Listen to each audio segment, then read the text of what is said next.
This is going to be hard meet again. കഴിഞ്ഞ ആഴ്ചതിനേക്കാൾ അല്പം കൂടെ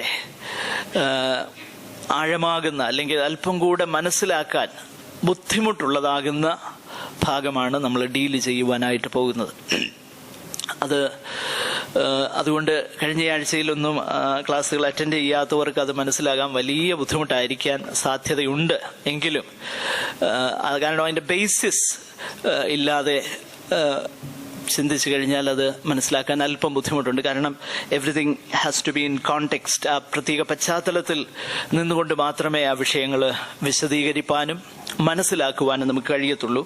എങ്കിലും ദൈവത്തിൻ്റെ പരിശുദ്ധാത്മാവ് ആ വിഷയങ്ങളെ നിങ്ങൾക്ക് ഗ്രഹിപ്പിച്ച് നൽകട്ടെ എന്ന് ഞാൻ പ്രാർത്ഥിക്കുന്നു, ആഗ്രഹിക്കുന്നു. കഴിഞ്ഞ ആഴ്ചയിൽ വിശേഷിച്ച് പല പ്രിയപ്പെട്ടവരും ആ വിഷയങ്ങൾ മനസ്സിലാകുവാൻ തക്കവണ്ണം ഇടയായി. എന്നാൽ കൂടുതലായിട്ട് ആ വിഷയത്തെക്കുറിച്ച് ഗ്രഹിപ്പാൻ താല്പര്യമുണ്ടെന്ന് ആവശ്യപ്പെട്ടു. അതുമാത്രമല്ല, ചിലരെന്നോട് പറഞ്ഞു, പാസ്റ്ററെ, നമ്മൾ ആകെപ്പാടെ ഒരു വിഷമസന്ധിയിലാണല്ലോ വന്നു പെട്ടേക്കുന്നത്. കാരണം ഇനിയുള്ള വാക്യങ്ങൾ ഇപ്പോഴാണ് വാസ്തവത്തിൽ അങ്ങനെയുള്ള വാക്യം ഉണ്ടെന്ന് തന്നെ സാധാരണ വായിച്ചു പോകാറുണ്ട്. പക്ഷെ അങ്ങനെയുള്ള വാക്യങ്ങൾ ഉണ്ടെന്ന് തന്നെ ഇപ്പോഴാണ് ശ്രദ്ധിച്ചത്. അത് മനസ്സിലാകാൻ അല്പം ബുദ്ധിമുട്ട്, ആകെപ്പാടെ ഒരു പ്രയാസം എന്ന് ചിലരെന്നോട് അഭിപ്രായപ്പെടുകയുണ്ടായി. ഞാൻ പൊതുവെ പറയാറുള്ള ഒരു കാര്യം, we have to be silent when the Bible is silent. നമുക്ക് മനസ്സിലാക്കാൻ കഴിയാത്ത ഒത്തിരി കാര്യങ്ങളുണ്ട്. അവിടെ എനിക്കത് നിങ്ങൾക്ക് വിവരിച്ചു തരാൻ കഴിയുമെന്ന് ഞാൻ ചിന്തിക്കുന്നില്ല. എങ്കിലും ദൈവവചനം നമ്മളെ പഠിപ്പിക്കുന്ന കാര്യങ്ങൾ, അല്ലെങ്കിൽ ദൈവവചനത്തിൽ മറ്റ് പല സ്ഥലങ്ങളിൽ പറഞ്ഞിരിക്കുന്നതാകുന്ന വിഷയങ്ങളെ നമ്മൾ മനസ്സിലാക്കുവാനായിട്ട് പരിശ്രമിക്കണം. ദൈവം നമ്മെ അതിനായി സഹായിക്കുമാറാകട്ടെ. വിശേഷിച്ച് റോമാലേഖനം 9, 10, 11 ഈ അധ്യായങ്ങളാണ് കഴിഞ്ഞ ദിവസങ്ങളിൽ നമ്മൾ ചിന്തിച്ചു കൊണ്ടിരുന്നത്. അതിൻ്റെ 9-ാമത്തെ അധ്യായം പ്രാരംഭ വാക്യങ്ങളാണ് നമ്മൾ കണ്ടുകൊണ്ടിരുന്നത്. പ്രധാനമായിട്ട് ഈ 3 അധ്യായങ്ങളിൽ പൗലോസ്ലീഹ ഡീൽ ചെയ്യുന്ന വിഷയം എന്താണെന്ന് ഒരു വാക്കിൽ പറഞ്ഞ് ഞാൻ അങ്ങ് മുൻപോട്ട് പോകാം. അതിൽ കൂടുതൽ അവിടെ നിൽക്കാൻ നമുക്ക് സമയമില്ല. പ്രധാനമായിട്ട് ഇസ്രയേൽ ഒരു വംശം എന്ന നിലയിൽ as an ethnic group, as an ethnic distinct group, നമുക്കറിയാം ലോകത്തില് 3 ഗ്രൂപ്പുകളെയാണ് ദൈവസഭ കാണുന്നത്. ദൈവവചനത്തിൽ നമ്മളത് കാണുന്നുണ്ട്. ഒന്ന് യവനൻ, യഹൂദൻ, യവനൻ. മൂന്നാമതൊരു ഗ്രൂപ്പുണ്ട്. ഏതാണെന്നറിയോ? എന്തുവാ? യവനൻ എന്ന് പറയുന്നത് ആ ജാതികൾ. ഓക്കെ. അത് വളരെ ഇമ്പോർട്ടൻ്റ് ആയിട്ടുള്ളൊരു വാക്യം പെട്ടെന്ന് വാക്യം എടുക്കാം. 1 കൊരിന്ത്യർ 10-ാം അധ്യായം 32-ാം വാക്യം. 3 കാറ്റഗറിയിലാ ദൈവത്തിന്റെ വചനം ഭൂമിയിലുള്ള സകല മനുഷ്യരെയും കാണുന്ന 3 കാറ്റഗറിയേ ഉള്ളൂ. അപ്പൊ എത്ര കാറ്റഗറി ഉണ്ട്? ദൈവവചന പ്രകാരം 3 കാറ്റഗറിയേ ഉള്ളൂ. എത്ര ഉണ്ട്? യഹൂദന്മാർ, യവനന്മാരെന്ന് പറഞ്ഞാൽ ഗ്രീക്കുകാരെന്ന് പറയുന്നത് ജാതികളെ കുറിച്ച്, ജെന്റൈൽസ്. ചില വേർഷൻസിൽ ജെന്റൈൽസ് എന്ന് തന്നെ പറയുന്നുണ്ട്. ജെന്റൈൽസ് കർത്താവിന്റെ ഈ ഭൂമിയിലെ ഐഹിക ശുശ്രൂഷ കാലം വരെ 2 ഗ്രൂപ്പേ ഉള്ളായിരുന്നു പ്രധാനമായിട്ട്. ആദ്യം ഒരു ഗ്രൂപ്പേ ഉള്ളായിരുന്നു. പിന്നെ അബ്രഹാമിന്റെ തെരഞ്ഞെടുപ്പോടുകൂടെ 2ആയി. യഹൂദനും ഉണ്ടായി, പിന്നെ ജാതികളും ഉണ്ടായി. എന്നാൽ കർത്താവിന്റെ മരണ പുനരുത്ഥാനങ്ങൾക്ക് ശേഷം പിന്നെ ഒന്നുകൂടെ ഉണ്ടായി. അതാണ് ദൈവസഭ. യഹൂദന്മാരിൽ നിന്നും ജാതികളിൽ നിന്നും ഉള്ളവർ ചേർന്നതാണ് ദൈവത്തിന്റെ സഭ. ഈ 3 ഗ്രൂപ്പുകളാണ് ലോകത്തിലുള്ളത്. അപ്പോൾ യഹൂദൻ ഒരു സെപ്പറേറ്റ് ഡിസ്റ്റിങ്ക്റ്റ് വംശം, ഒരു എത്തനിക് ഗ്രൂപ്പ് എന്ന നിലയിൽ ദൈവത്തിന് അവരോടുള്ളതാകുന്ന ഡീലിങ്സ് എന്താ? നിങ്ങളുടെ അറിവിന് വേണ്ടി 1-2 കാര്യം ഞാൻ പെട്ടെന്ന് പറയാം. ഒരു പക്ഷെ നിങ്ങൾ പരിചിതമല്ലാത്ത കാര്യമായിരിക്കാം. ക്രിസ്തു സഭയില് വളരെ നൂറ്റാണ്ടുകളായിട്ട് ക്രിസ്ത്യൻ തിയോളജി എന്ന് പറയുന്നത് ഒത്തിരി അത് റിഫൈൻഡായി വന്നതാണ് ക്രിസ്തീയ ഉപദേശങ്ങളൊക്കെ തന്നെ. എന്നാൽ അനേക നൂറ്റാണ്ടുകളായിട്ട് റിഫോംഡ് തിയോളജിയന്മാരുടെ ഇടയിൽ തന്നെ, റിഫോംഡ് തിയോളജിയന്മാരെന്ന് ഞാൻ പറയുമ്പോൾ കത്തോലിക്കരല്ലാത്തവർ, അവരുടെ ഇടയിൽ ഉള്ളതാകുന്ന ഒരു പ്രധാന പഠിപ്പിക്കലെന്ന് പറയുന്നത്, അവരതിനെ പറയുന്നത് റീപ്ലേസ്മെന്റ് തിയോളജി എന്ന. റീപ്ലേസ്മെന്റ് തിയോളജി എന്ന് പറഞ്ഞാൽ, യഹൂദൻ ഒരു വംശം എന്ന നിലയിൽ, ജാതി എന്ന നിലയിൽ ദൈവം അവരോട് ഡീല് ചെയ്തിരുന്നു ഒരു കാലത്ത്. എന്നാൽ സഭ വന്നതോടുകൂടെ സഭ അവരെ റീപ്ലേസ് ചെയ്തു എന്ന് പറയുന്ന ഒരു എക്സ്ട്രീമാണ് റീപ്ലേസ്മെന്റ് തിയോളജി എന്ന് പറയുന്നത്. അപ്പോൾ ബാക്കിയുള്ള ഇനിയും യഹൂദൻ as a distinct ethnic group എന്നുള്ള ചിന്ത അവരൊട്ടും പ്രോത്സാഹിപ്പിക്കുന്നില്ല. അവർ പറയുന്നത് അങ്ങനെ ഒന്നില്ല എന്ന് പറഞ്ഞാൽ, അങ്ങനെ ഒരു ഡിസ്റ്റിങ്ക്റ്റ് എത്നിക് ഗ്രൂപ്പ് എന്ന നിലയിൽ ദൈവത്തിന് അവരോടൊരു ഡീലിംഗും ഇല്ല എന്ന് പഠിപ്പിക്കുന്ന ഒരു ഗ്രൂപ്പുണ്ട്, നല്ലൊരു ഭാഗമുണ്ട്. അതൊരു എക്സ്ട്രീം. എന്നാൽ മറ്റൊരു എക്സ്ട്രീം ഉണ്ട്, തൊട്ടതും പിടിച്ചതും എല്ലാം ആ നിലയിൽ ചിന്തിക്കുക എന്ന് പറഞ്ഞു കഴിഞ്ഞാൽ, ഇറ്റ് ഈസ് ആസ് ദോ പഴയ നിയമ കാലത്ത് നമ്മൾ ജീവിക്കുന്നത് പോലെ പഠിപ്പിക്കുന്ന വേറൊരു എക്സ്ട്രീമുണ്ട്. പഴയ നിയമകാലത്ത് എന്ന് പറഞ്ഞു കഴിഞ്ഞാൽ യഹൂദൻ ഒരു സ്പെഷ്യൽ സ്റ്റാറ്റസ് കൊടുത്ത് മറ്റാർക്കുമില്ലാത്ത പദവികളോ അങ്ങനെ ആ നിലയിൽ പഠിപ്പിക്കുന്ന ഒരു ചിന്താഗതിയുണ്ട്. എന്നാൽ ഈ രണ്ട് എക്സ്ട്രീമും ദൈവത്തിന്റെ വചനം നമ്മൾ പഠിച്ചു നോക്കിക്കഴിഞ്ഞാൽ വചനം അങ്ങനെ പഠിപ്പിക്കുന്നില്ല. നേരെ മറിച്ച് യഹൂദനാകട്ടെ യവനനാകട്ടെ എല്ലാവർക്കും ദൈവം ഒരുവനാണ്, കർത്താവ് ഒരുവനാണ്, രക്ഷാ പദ്ധതിയും ഒന്നേ ഉള്ളൂ, കൃപയാൽ വിശ്വാസത്താൽ ഉള്ളതാകുന്ന രക്ഷ. ഈ പഠിപ്പിക്കൽ ദൈവവചനത്തിന്റെ കാതലായ ഉപദേശമാണ്. അപ്പോൾ ഈ പഠിപ്പിക്കലിൽ നിന്നുകൊണ്ടാണ് നമ്മൾ ഈ കാര്യം ചിന്തിക്കുന്നത്. എന്ന് പറഞ്ഞാൽ രണ്ട് എക്സ്ട്രീമും ഒഴിവാക്കിയ ശേഷം നമ്മൾ താഴോട്ട് വരുമ്പോൾ ദൈവത്തിൻ്റെ അവരോടുള്ളതാകുന്ന ഡീലിങ്സ്, ആ നിലയിൽ ദൈവം അവരോട് എന്തൊക്കെയാണ് ഇനി ഭാവിയിൽ ചെയ്യാൻ പോകുന്നത്, ഈ കാര്യങ്ങളൊക്കെ 11-ാം അധ്യായത്തിലേക്ക് വരുമ്പോൾ നമ്മൾക്ക് കാണാൻ തക്കവണ്ണം കഴിയുന്നുണ്ട്. എന്നാൽ നമ്മൾ ചിന്തിച്ചു കൊണ്ടിരിക്കുന്നതാകുന്ന വിഷയം അതിൻ്റെ ആ കോണ്ടെക്സ്റ്റിൽ നമ്മൾ മനസ്സിലാക്കണം. അതിനാണ് ഞാൻ ഇത്രയും പറഞ്ഞത്. ദൈവം ആ ഒരു വംശം എന്ന നിലയിൽ അവരോടുള്ളതാകുന്ന ഇടപാട്, അവരോടുള്ളതാകുന്ന ഡീലിങ്സ് ആണ് ഈ 9, 10, 11 അധ്യായങ്ങളിൽ നമ്മൾ പ്രധാനമായിട്ട് ചിന്തിക്കുന്നത്. അതിൻ്റെ ആരംഭവാക്യങ്ങളിൽ നമ്മൾ കണ്ടു, പൗലോസ് ഒരു വലിയ മനോഭാരത്തോടുകൂടെ അവരുടെ ആ പ്രസന്റ് സ്റ്റാറ്റസ്, ക്രിസ്തുവിനോട് വേർപെട്ട് ശാപഗ്രസ്തരായിരിക്കുന്ന ഒരവസ്ഥയിൽ, അതാണ് ഒരു ഇംപ്ലൈഡ് മീനിങ് അവിടെ. കാരണം പൗലോസ് പറയുന്നത് ഞാൻ തന്നെ ശാപഗ്രസ്തനാകുവാൻ ആഗ്രഹിക്കാമായിരുന്നു എന്ന് പറഞ്ഞാൽ അവർ ആ നിലയിലായിരിക്കുന്നു ഇപ്പോൾ, തൻ്റെ സ്വന്തം ചർച്ചക്കാരെ കുറിച്ച് പറയുമ്പോൾ. എന്നിട്ട് താഴോട്ട് പറയുന്ന വിഷയങ്ങൾ അവർക്ക് ദൈവം കൊടുത്തതാകുന്ന പ്രത്യേക പ്രിവിലേജസ്, ഒത്തിരി പ്രിവിലേജസ് ദൈവം അവർക്ക് കൊടുത്തു. ന്യായപ്രമാണവും ആരാധനയും വാഗ്ദത്തങ്ങളും ആലയവും പിതാക്കന്മാരും ഇതെല്ലാം അവരുടേതാണ്. ക്രിസ്തുവും അവരിൽ നിന്നല്ലോ ഉത്ഭവിച്ചത്. എന്നിട്ട് അടുത്ത വാക്യത്തിലേക്ക് വരുമ്പോൾ, ആകയാൽ എന്ത് ദൈവത്തിൻ്റെ വചനം വൃഥാവായി പോയി എന്നോ, ഒരു നാളും അങ്ങനെയല്ല, വൃഥാവായി പോയില്ല. ദൈവവചനം വൃഥാവായി പോയി എന്നല്ല. എന്നിട്ട് താഴോട്ട് താൻ പറയുന്ന കാര്യങ്ങളാണ് കഴിഞ്ഞ ആഴ്ചയിൽ നമ്മൾ ചിന്തിച്ചത്. ആ വേദഭാഗം നമ്മൾ കഴിഞ്ഞ ആഴ്ച അല്പം വിശദമായിട്ട് ചിന്തിച്ചു. നമ്മൾ അതിൻ്റെ അവസാന വാക്യങ്ങളിലാണ് വന്നത്. അവിടെ പ്രധാനമായിട്ട് ചിന്തിച്ച ഒരു കാര്യം, എന്തുകൊണ്ട് ദൈവത്തിൻ്റെ വചനം വൃഥാവായി പോയില്ല എന്ന് പൗലോസ് പറയുന്നു. എൻ്റെ ഒന്നാമത്തെ കാരണം, ഇസ്രയേലിൽ തന്നെ ഒരു യഥാർത്ഥ ആത്മീക ഇസ്രയേൽ ഉണ്ട് എന്ന് താൻ സ്ഥാപിച്ചു. ആ കാര്യം നമ്മൾ കണ്ടു. 2, അബ്രഹാമിന്റെ സന്തതി പരമ്പരയും യഥാർത്ഥത്തിലുള്ള മക്കളും തമ്മിൽ വലിയ വ്യത്യാസമുണ്ട്. മക്കളാരാ? ജഡപ്രകാരം അബ്രഹാമിൽ നിന്ന് ജനിച്ച സന്തതികൾ. ഇത് തമ്മിലുള്ള ആ ഡിസ്റ്റിങ്ഷൻ നമ്മൾ കണ്ടു. മൂന്നാമതായിട്ട് നമ്മൾ പ്രധാനമായിട്ട് ചിന്തിച്ച വിഷയം, ഈ യഥാർത്ഥ മക്കൾ അല്ലെങ്കിൽ യഥാർത്ഥ ഇസ്രയേലിയർ ആണ് ദൈവത്തിൻ്റെ മക്കൾ. അവരാണ് വാഗ്ദത്തപ്രകാരം ജനിച്ച സന്തതി. അവർ ജഡപ്രകാരമുള്ള സന്തതി അല്ല, അല്ലെങ്കിൽ ജഡപ്രകാരമുള്ള മക്കളല്ല, വാഗ്ദത്തപ്രകാരം. അങ്ങനെ വാഗ്ദത്ത പ്രകാരം ജനിച്ച സന്തതിയുടെ സവിശേഷതയെക്കുറിച്ച് നമ്മളവിടെ വായിക്കുന്നു. ഒരാണ്ട് കഴിഞ്ഞിട്ട് ഞാൻ വരും, അപ്പോൾ സാറയ്ക്ക് ഒരു മകൻ ഉണ്ടാകും എന്ന്. അപ്പോൾ ദൈവത്തിന്റെ തന്നെ പ്രവൃത്തി, ഇമ്പോസിബിലിറ്റിയിൽ ദൈവം തന്നെ കരുണ ചെയ്ത്, ദൈവം തന്നെ മറ്റു യാതൊരു റിസോഴ്സസും ഇല്ലാതെ ദൈവത്തിന്റെ പ്രവൃത്തിയിൽ, അതാ വാഗ്ദത്ത സന്തതി. സ്തോത്രം. ഇത് ദൈവമക്കൾക്കാണ് അപ്ലൈ ചെയ്യുന്നത് എന്ന കാര്യം കഴിഞ്ഞ ആഴ്ചയിൽ നമ്മൾ ചിന്തിക്കുകയുണ്ടായി. സ്തോത്രം. ആ ദൈവത്തിന്റെ പ്രവൃത്തി ആകട്ടെ.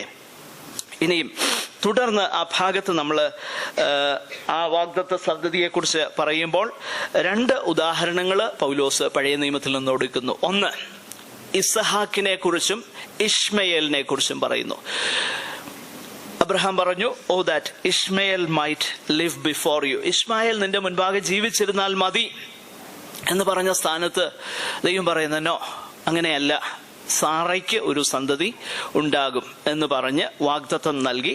അപ്പോൾ ഇഷ്മയേലിനെ ഒരർത്ഥത്തിൽ പറഞ്ഞാൽ റിജക്റ്റ് ചെയ്തു, ഇസഹാക്കിനെ ദൈവം തിരഞ്ഞെടുത്തു, വാഗ്ദത്ത സന്തതി. 2, അടുത്ത ഭാഗത്തേക്ക് വരുമ്പോൾ നമ്മൾ കാണുന്ന ഒരു കാര്യം, ഇഷ്മയേലും ഇസഹാക്കും 2 അമ്മമാരും ഒരപ്പനുമാണെങ്കിൽ, അടുത്ത വിഷയം പൗലോസ് പറയുന്നത് അങ്ങനെയല്ല, യാക്കോബും ഏശാവും. അത് റിബേക്കയിൽ ഇസഹാക്കിനാൽ അവരെന്ത് ചെയ്തു? ഗർഭം ധരിച്ചു എന്ന് പറയുന്നു. അപ്പോഴാദ്യത്തെ കാര്യം ഒന്നുകൂടെ എളുപ്പമാണ് നമുക്ക് പറയാൻ, വാഗ്ദത്ത സന്തതി ഇന്നാരാണ് എന്ന് പറയാൻ എളുപ്പം. എന്നാൽ ഈ കാര്യം അല്പം കൂടെ ബുദ്ധിമുട്ടുള്ള വിഷയമാണ്. അതുകൊണ്ടാണ് താഴോട്ട് വരുമ്പോൾ അവിടെ കാണുന്നതാകുന്ന ഒരു വിഷയം ഇങ്ങനെ നമ്മൾ വായിക്കുന്നു: കുട്ടികൾ ജനിക്കയോ ഗുണമാകട്ടെ ദോഷമാകട്ടെ. നമുക്ക് ആ വാക്യം മുതലൊന്ന് വായിച്ചിട്ട് നമുക്ക് ആ കാര്യം ചിന്തിക്കാം. അതിൻ്റെ 9 മുതലുള്ള അല്ലെങ്കിൽ 11, 12, 13 ഈ വാക്യങ്ങളൊന്ന് വായിച്ച് നമ്മൾ ഇന്ന് ആ ഭാഗമാണ് തുടർന്ന് ചിന്തിക്കാനായിട്ട് പോകുന്നത്.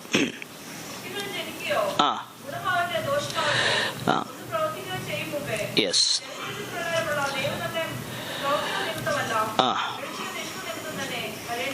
യെസ്.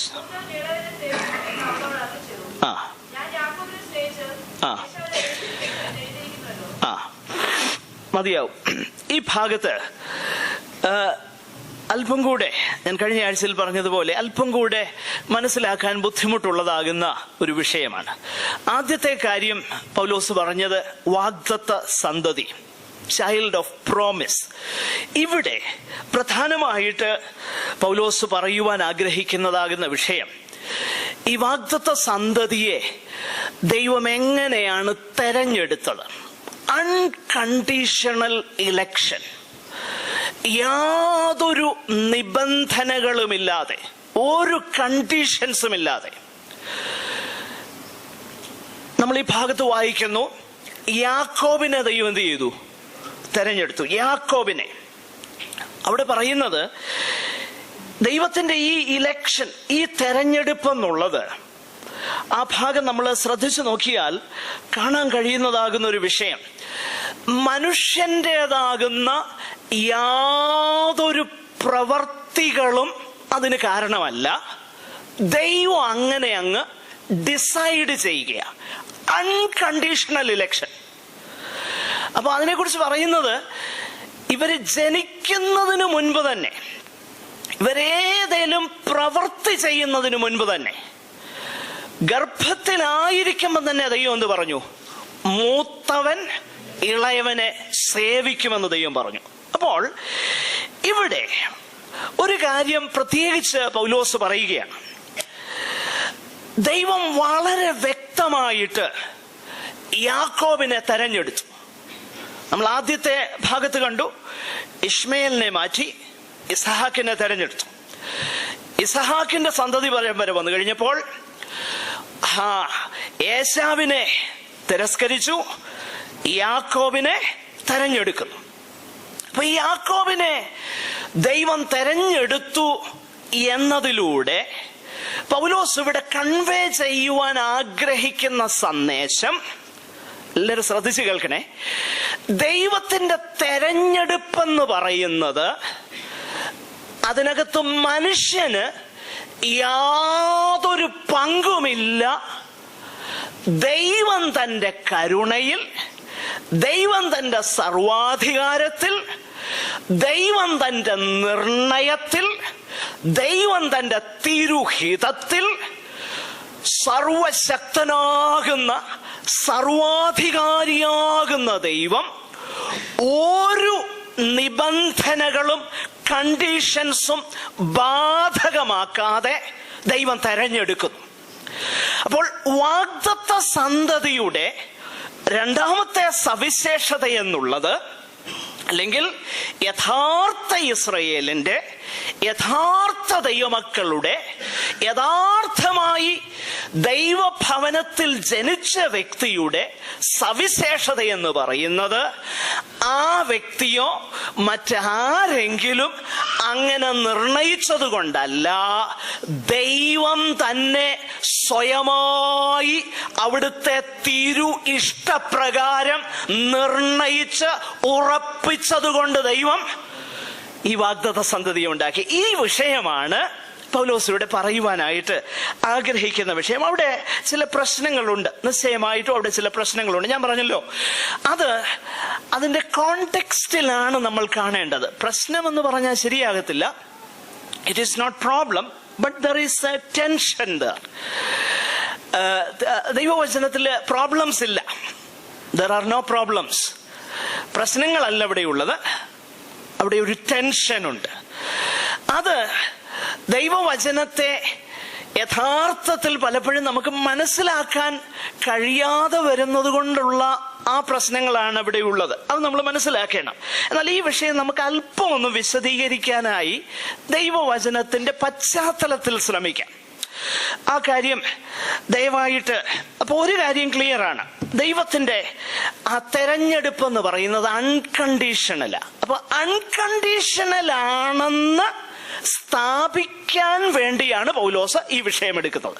കുട്ടികൾ ജനിക്കുന്നതിന് മുൻപേ ഗുണമോ ദോഷമോ എന്ന് പറഞ്ഞു കഴിഞ്ഞാൽ, യാക്കോബിനെ തെരഞ്ഞെടുത്തത് യാക്കോബിന്റെ പ്രത്യേക ഗുണം കൊണ്ടൊന്നും അല്ല എന്ന കാര്യം അവിടെ പറയുന്നത്. എന്ന് പറഞ്ഞാൽ, മറ്റു വാക്കിൽ പറഞ്ഞാൽ, പ്രവൃത്തിയാലുള്ള നീതിയല്ല ദൈവം അപ്ലൈ ചെയ്യുന്നത്, വിശ്വാസത്താലുള്ള നീതിയാണ്. ആ കാര്യമാണല്ലോ നമ്മൾ ആ അധ്യായം മുഴുവൻ വായിക്കുമ്പോൾ നമുക്ക് ഗ്രഹിപ്പാൻ തക്കവണ്ണം കഴിയുന്നത്. ആകട്ടെ, അങ്ങനെ ഇത് വളരെ ഡെലിബറേറ്റ് ആയിട്ട് ദൈവം ചെയ്തു എന്ന് അവിടെ എഴുതിയിരിക്കുന്നു. വളരെ ഡെലിബറേറ്റാ. എന്താണ് അത്? വളരെ നിശ്ചയിച്ചുറപ്പിച്ച കാര്യമായി ദൈവം ചെയ്തു എന്ന് എഴുതിയിരിക്കുന്നത്. 11-ാം വാക്യം ശ്രദ്ധിച്ചാൽ നമ്മൾ അവിടെ കാണാൻ കഴിയുന്ന ഒരു കാര്യം, നമ്മുടെ പിതാവായ ഇസഹാക്ക് എന്ന ഏകനാൽ ഗർഭം ധരിച്ചു, കുട്ടികൾ ജനിക്കുകയോ ഗുണമാകട്ടെ ദോഷമാകട്ടെ ഒന്നും പ്രവർത്തിക്കുകയോ ചെയ്യും മുമ്പേ തിരഞ്ഞെടുപ്പിൻ പ്രകാരമുള്ള ദൈവനിർണയം പ്രവർത്തികൾ നിമിത്തമല്ല, വിളിച്ചവന്റെ ഇഷ്ടം നിമിത്തം തന്നെ വരേണ്ടതിന്. ഈ വിഷയമാണ് വാസ്തവത്തിൽ ആ വേദഭാഗം മനസ്സിലാക്കുവാനുള്ള കീ. അവിടെ പൗലോസ് പറയുന്നതാകുന്ന ഒരു കാര്യം, ഗുണവും ദോഷവും പ്രവർത്തിക്കുന്നതിന് മുൻപ് തന്നെ ദൈവം തെരഞ്ഞെടുത്തു. ദൈവം അങ്ങ് ഡിസൈഡ് ചെയ്തു, അൺകണ്ടീഷണലായിട്ട് ഇലക്ട് ചെയ്തു. അങ്ങനെ ചെയ്തതിന്റെ കാര്യം എന്താ? അങ്ങനെ ദൈവം രക്ഷിച്ചതിന്റെ കാര്യം എന്താ? അങ്ങനെ ദൈവത്തിന് പ്രസാദം തോന്നിയതിന്റെ രഹസ്യം എന്താ? അതാണ് പൗലോസ് ഇവിടെ പറയുന്നത്. അത് പറയുന്നത്, അങ്ങനെ ഇലക്ട് ചെയ്യുവാൻ ദൈവത്തിനൊരു പർപ്പസ് ഉണ്ടായിരുന്നു. There was a purpose behind the election of Esau over Jacob. യേശാവിനെ മാറ്റിയിട്ട് യാക്കോബിനെ തെരഞ്ഞെടുക്കുവാൻ ദൈവത്തിനൊരു പർപ്പസ് ഉണ്ടായിരുന്നു. ആ പർപ്പസ് നിലനിൽക്കേണ്ടതിനാണ് ദൈവം അങ്ങനെ ചെയ്തത്. അതാ പൗലോസ് പറയുന്നത്. എല്ലാവരും ശ്രദ്ധിക്കണേ, ഇത് മനസ്സിലാക്കാൻ ബുദ്ധിമുട്ടുള്ള വിഷയം. ശ്രദ്ധിക്കുക, ദൈവത്തിന്റെ പരിശുദ്ധാത്മാവ് നമ്മുടെ ഹൃദയങ്ങളിൽ അത് ഗ്രഹിപ്പിച്ചു തരട്ടെ. ഈ വിഷയം ഒന്ന് മനസ്സിലാക്കാൻ വേണ്ടിയിട്ട് അല്പം ഒന്ന് ദൈവവചനത്തിലെ മറ്റു ചില ഭാഗങ്ങൾ നമ്മളൊന്ന് ശ്രദ്ധിക്കണം. ഞാൻ പ്രത്യേകിച്ച് 8-ാം അധ്യായം നമ്മൾ പഠിച്ചപ്പോൾ ചില കാര്യങ്ങളൊക്കെ നമ്മൾ കാണുകയുണ്ടായി. പ്രീഡെസ്റ്റിനേഷൻ എന്ന വിഷയത്തെക്കുറിച്ച് നമ്മൾ ചിന്തിച്ചു. മുൻ നിർണയം, അതുപോലെ മുന്നറിവ്, മുൻ നിർണയം, പിന്നെ ദൈവത്തിന്റെ വിളി, നീതീകരണം, തേജസ്കരണം, ഈ വിഷയങ്ങളെ കുറിച്ച് നമ്മൾ ചിന്തിക്കുകയുണ്ടായല്ലോ. അപ്പോൾ ആ ഭാഗത്ത് പല കാര്യങ്ങൾ അതിനോടുള്ള ബന്ധത്തിൽ നമ്മൾ കാണുകയുണ്ടായി. അതുകൊണ്ട് ദയവായിട്ട് ആ വിഷയം ഒന്ന് റിപ്പീറ്റ് ചെയ്യാനായിട്ട് എനിക്ക് സമയമില്ല. അതൊക്കെ കേട്ടവർക്ക്, ആ വിഷയം കേട്ടവർക്ക് കുറച്ചുകൂടെ എല്ലാവരും കൂടെ ശ്രദ്ധിച്ചോ, പിന്നീട് ഒന്നുകൂടെ മനസ്സിലാക്കാനായിട്ട് അത് എളുപ്പമായിരിക്കും. അതുകൊണ്ട് ദയവായിട്ട് നിങ്ങൾ എൻ്റെ ഒപ്പം വരണേ. ഇവിടെ പൗലോസ് പറയുന്നതാകുന്ന ഈ ദൈവത്തിന്റെ തിരഞ്ഞെടുപ്പിൻ പ്രകാരമുള്ള ദൈവനിർണയം, പൗലോസ് ഈ വാക്ക് മറ്റു പല വേദഭാഗങ്ങളിൽ ഇതിനു മുൻപ് ഉപയോഗിക്കുന്നുണ്ട്. വിശേഷിച്ച് ഈ റോമാലേഖനത്തിൽ തന്നെ നമ്മൾ വായിച്ചു നോക്കിക്കഴിഞ്ഞാൽ അത് കാണാൻ കഴിയുന്നുണ്ട്. 8-ാമത്തെ അധ്യായത്തിൽ ഈ നിർണയത്തെക്കുറിച്ച് നമ്മൾ കാണുന്നുണ്ട്. 8-ാമത്തെ അധ്യായത്തിൽ അതിന്റെ 28-ാമത്തെ വാക്യത്തിൽ നമ്മൾ വായിക്കുന്നു, നിർണയപ്രകാരം വിളിക്കപ്പെടുക, called according to the purpose. അപ്പൊ ദൈവം വിളിച്ചപ്പോൾ ദൈവത്തിനൊരു പർപ്പസ് ഉണ്ട്, ഒരു നിർണയമുണ്ട്. ആ നിർണയം അതിനകത്തു വേറെ ആരും കൈ കടത്തിയിട്ടില്ല, ആർക്കും അതിനകത്ത് പങ്കില്ല എന്ന് വരേണ്ടതിനാണ് ഗുണമാകട്ടെ ദോഷമാകട്ടെ ചെയ്യുന്നതിന് മുൻപ് തന്നെ ദൈവം എന്ത് ചെയ്തു? മൂത്തവൻ ഇളയവനെ സേവിക്കും എന്ന് പറഞ്ഞു. അപ്പൊ ദൈവത്തിന്റെ നിർണയമാണ് ഇതിന്റെ പിന്നിലെ വിഷയം. ആ നിർണയത്തെക്കുറിച്ച് മറ്റു ചില വാക്യങ്ങളൂടെ ഒന്ന് ചേർത്ത് നമ്മൾ പഠിച്ചു കഴിഞ്ഞാൽ ഇത് അല്പം കൂടെ നമുക്ക് ഗ്രഹിപ്പാൻ എളുപ്പമായി തീരും. അതുകൊണ്ട് നമുക്ക് ആ വേദഭാഗങ്ങളൂടെ ഒന്ന് ചിന്തിക്കാം. നമ്മൾ 8-ാമത്തെ അധ്യായത്തിലേക്ക് കടന്നു വരുമ്പോൾ ഈ നിർണയത്തെക്കുറിച്ച് നമ്മൾ വായിക്കുന്നു. 2 തിമോത്തിയോസിലേക്ക് കടന്നു വരുമ്പോൾ ആ കാര്യം പിന്നെയും നമ്മൾ വായിക്കുന്നുണ്ട്. 2 തിമോത്തിയോസ് 1-ാം അധ്യായം 9-ഉം 10-ഉം വാക്യങ്ങളൊന്ന് വായിക്കാമോ? 1-ാമത്തെ അധ്യായം 2 തിമോത്തിയോസ് 1-ാം അധ്യായം 9, 10 എന്നീ വാക്യങ്ങൾ.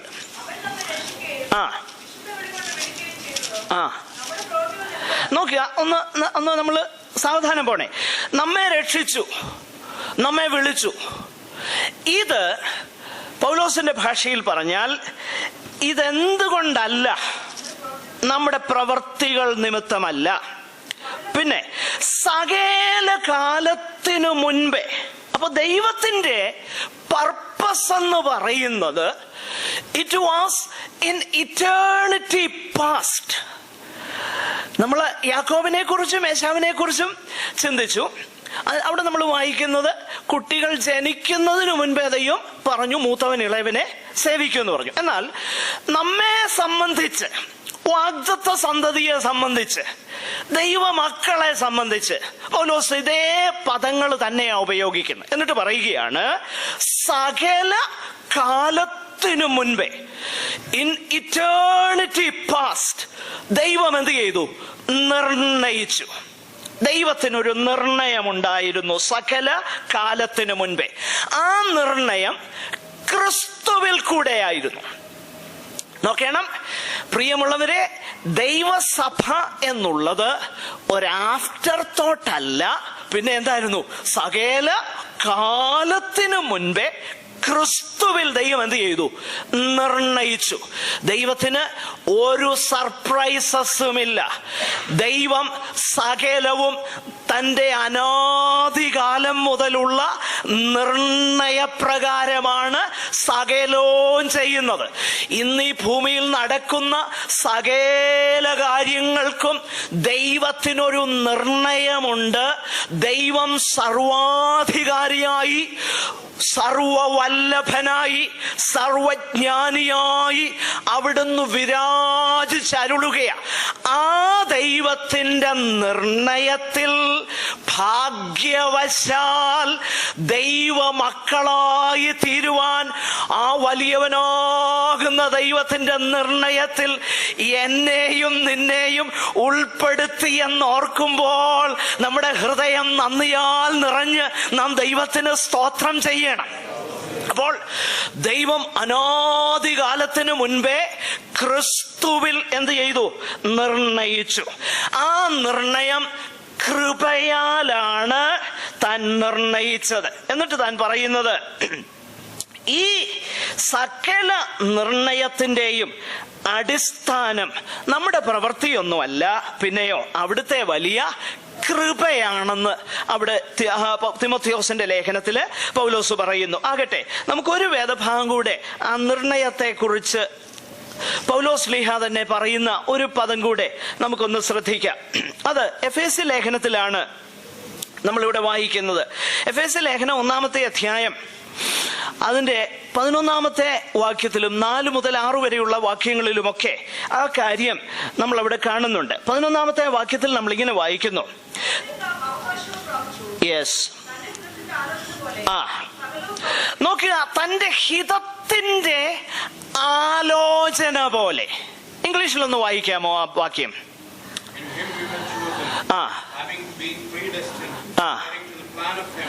According to the plan of him who works out everything in conformity നോക്കുക, who works out everything in conformity with the purpose of his will. തന്റെ ഹിതത്തിന്റെ ആലോചന പ്രകാരം, തന്റെ നിർണയപ്രകാരം സകലവും ചെയ്യുന്നവന്റെ ഹിതപ്രകാരം. അങ്ങനെ ആ ഒരു നിർണയം ദൈവത്തിനുണ്ടായിരുന്നു. എന്താണ് ആ നിർണയം? അത് 12-ാമത്തെ വാക്യത്തിൽ പൗലോസ് പറയുന്നുണ്ട്. എന്താണ് ആ നിർണയം? ആ ആ ആ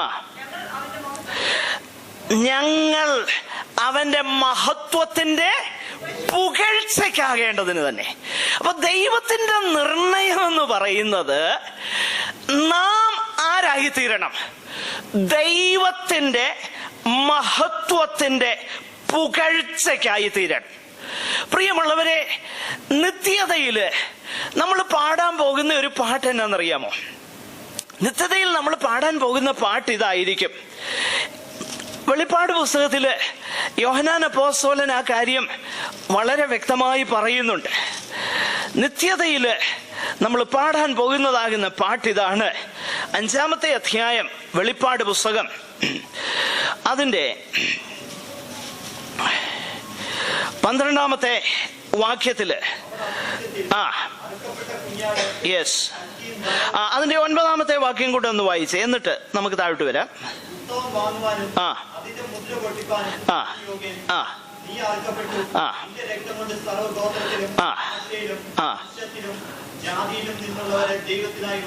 വിലയ്ക്ക് വാങ്ങി. നോക്കുക, ഞങ്ങളുടെ ദൈവത്തിന് അവരെ രാജ്യവും പുരോഹിതൻ. എന്നിട്ട് താഴോട്ട് പറയുന്നതാവുന്ന ഒരു കാര്യം, അറുക്കപ്പെട്ട കുഞ്ഞാട് ശക്തിയും ധനവും ജ്ഞാനവും ബലവും ബഹുമാനവും മഹത്വവും സ്തോത്രവും ലഭിപ്പാൻ യോഗ്യൻ എന്ന് പറഞ്ഞു. നിത്യതയിൽ മുഴുവൻ നമ്മൾ പാടാൻ പോകുന്ന പാട്ടെന്താണെന്നറിയാമോ? ദൈവത്തിന്റെ മഹത്വവും പുകഴ്ചയുമാണ് നമ്മൾ പാടാൻ പോകുന്ന പാട്ട്. അങ്ങനെ ദൈവത്തിന്റെ മഹത്വവും പുകഴ്ചയും അവിടുത്തെ തൃപ്പാദപീഠത്തിൽ വിനയത്തോടെ വീണു വണങ്ങി നമസ്കരിച്ച് അവിടുത്തെ സ്തുതിക്കണമെന്നുണ്ടെങ്കിൽ ഒരു കാര്യം വളരെ വ്യക്തമാ, നമ്മുടെ കോൺട്രിബ്യൂഷൻ ഒന്നും അവിടെ ഇല്ല. ദൈവം നിർണയിച്ചത് കൊണ്ടും ദൈവം അങ്ങനെ ഹിതപ്പെട്ടതുകൊണ്ടും ദൈവം അങ്ങനെ നിർണയിച്ചത് കൊണ്ടും നമ്മൾ അവിടെ ചെന്ന് ചേർന്നെന്നുള്ള റിയലൈസേഷൻ നിത്യത മുഴുവൻ നമുക്കുണ്ടായിരിക്കും. അവിടെ നമ്മൾ പ്രിയോക്കുപ്പൈഡ് ആയിരിക്കുന്നത് ദൈവ മഹത്വത്തെ കുറിച്ചായിരിക്കും. അതിൻ്റെ ഇടയ്ക്ക് ഒന്ന് പറഞ്ഞോട്ടെ, ഇതാ നിത്യതയെ നമ്മൾ ചെയ്യാൻ പോകുന്നേ. പക്ഷെ ഈ കാലത്തുള്ള ചില വെളിപ്പാടുകളൊക്കെ പറയുന്നത് എന്നാന്നറിയോ? പുസ്തകത്തിൽ പറയുന്ന വെളിപ്പാട് ഇതാ. ഈ കാലത്തിലെ വെളിപ്പാട് എന്നാ ചോദിച്ചു കഴിഞ്ഞാൽ, അവിടെ ചെല്ലുമ്പം വീടുണ്ട്, പിന്നെ എനിക്ക് തോന്നുന്നേ ഈ വെസ്റ്റേൺ സിസ്റ്റം ആവിടെന്ന് തോന്നുന്നു, വെസ്റ്റേൺ സിസ്റ്റം ആണെന്ന് തോന്നുന്നു. കാരണം അവിടെ ചെല്ലുമ്പോൾ വീടുണ്ട്, അവിടെ പിന്നെ ഈടെ ആരോ പറയുന്നത് കേട്ടു, ഭക്ഷണം ചൂടാക്കി കഴിക്കാൻ മൈക്രോവേവ് ഓവൻ വരെ ഓരോ വീട്ടിലും ഉണ്ടെന്നാ പറയുന്നേ. എന്തോ ഒരു അബദ്ധങ്ങളാ, എത്ര ഭോഷത്വമായി പറയുന്നത്. എന്റെ പ്രിയരെ, നിത്യതയിൽ നമ്മുടെ പ്രീ ഒക്യുപ്പേഷൻ എന്ന് പറയുന്നത് കർത്താവാണെങ്കിൽ, ഒന്നുകൂടെ പറയട്ടെ, നിത്യതയിൽ നമ്മുടെ പ്രീ ഒക്യുപ്പേഷൻ കർത്താവിന്റെ മഹത്വമാണ്, അല്ലാതെ യാതൊന്നുമല്ല. അങ്ങനെ കർത്താവിന്റെ മഹത്വം മാത്രം നമ്മുടെ പ്രീ ഒക്യുപ്പേഷൻ ആകണമെന്നുണ്ടെങ്കിൽ നിത്യതയിൽ നമ്മൾ ചെന്നെത്താൻ നമുക്ക് ഞാനത് പറയുന്നത് വളരെ ശ്രദ്ധിക്കണം, ഒരു കോൺട്രിബ്യൂഷനുമില്ല. ദൈവത്തിന്റെ കൃപയും ദൈവത്തിന്റെ കരുണയും, ദൈവം അങ്ങനെ നിത്യതയിൽ തന്റെ മഹാകരുണയിൽ മഹാസ്നേഹത്തിൽ നമ്മെ മുൻ നിയമിച്ചതുകൊണ്ടാണ് എന്ന ഒറ്റ കാര്യം കൊണ്ടാണ് നിത്യതയിൽ നമ്മൾ ദൈവത്തിന്റെ മഹത്വം നമ്മുടെ പ്രീ ഒക്യുപ്പേഷൻ ആകുന്നത്. ഈ എഫേസ്യ ലേഖനത്തിൽ തന്നെ നമ്മൾ വായിക്കുന്നുണ്ട്. അവിടെ എല്ലാം പറയുന്നതെന്നറിയാമോ? അവിടെ പറയുന്നതാകുന്ന വിഷയങ്ങൾ ശ്രദ്ധിക്കണം. അതിൻ്റെ 6-ാം വാക്യത്തിൽ നമ്മൾ വായിക്കുന്നത്, നമുക്ക് സൗജന്യമായി നൽകിയ കൃപാ മഹത്വത്തിന്റെ പുകഴ്ചയ്ക്കായി, again for the praise of his glorious grace, തന്റെ കൃപാ മഹത്വത്തിന്റെ പുകഴ്ചയ്ക്കാകേണ്ടതിന്. 14-ാമത്തെ വാക്യത്തിലേക്ക് വരുമ്പോൾ അവിടെയും നമ്മൾ വായിക്കുന്നത് തന്റെ മഹത്വത്തിന്റെ പുകഴ്ചയ്ക്കായിട്ട്, തന്റെ മഹത്വത്തിന്റെ പുകഴ്ചയ്ക്കായിട്ട്. ഈ ഭൂമിയിൽ വെച്ച് തന്നെ ഈ ഒരു ലക്ഷ്യത്തിലാണ് ദൈവമക്കൾ ഇവിടെ ജീവിക്കേണ്ടത്. അതുകൊണ്ടല്ലേ പൗലോസ് പറയുന്നത്, കർത്താവിന്റെ നാമം ഇപ്പൊ നമ്മുടെ ജീവിതത്തിൽ മഹിമപ്പെടാൻ തുടങ്ങണമെന്ന്, അല്ലേ? തെസ്സലോനിക്കരുടെ 2-ാമത്തെ ലേഖനത്തില് നമ്മൾ അത് തന്നെയാണ് വായിക്കുന്നത്. അതായത് 2-ാമത്തെ ലേഖനം 1-ാം അധ്യായം 11-ാം വാക്യത്തിൽ, അതുകൊണ്ട് ഞങ്ങൾ നമ്മുടെ ദൈവത്തിന്റെയും കർത്താവായ യേശു ക്രിസ്തുവിന്റെയും കൃപയാൽ നമ്മുടെ കർത്താവായ യേശുവിന്റെ നാമം നിങ്ങളിലും നിങ്ങൾ അവനിലും മഹത്വപ്പെടേണ്ടതിന്.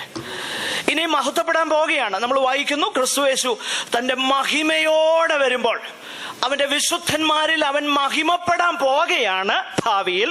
എന്നാൽ അങ്ങനെ മഹിമപ്പെടാൻ പോകുന്ന വിശുദ്ധന്മാരിൽ കർത്താവിന്റെ നാമം ഇവിടെ മഹിമപ്പെടണം. അപ്പൊ ഞാനൊരു കാര്യം പറയട്ടെ, ഇവിടെയും നമ്മുടെ പ്രീ ഒക്യുപ്പേഷൻ നമ്മുടെ കർത്താവാണ്.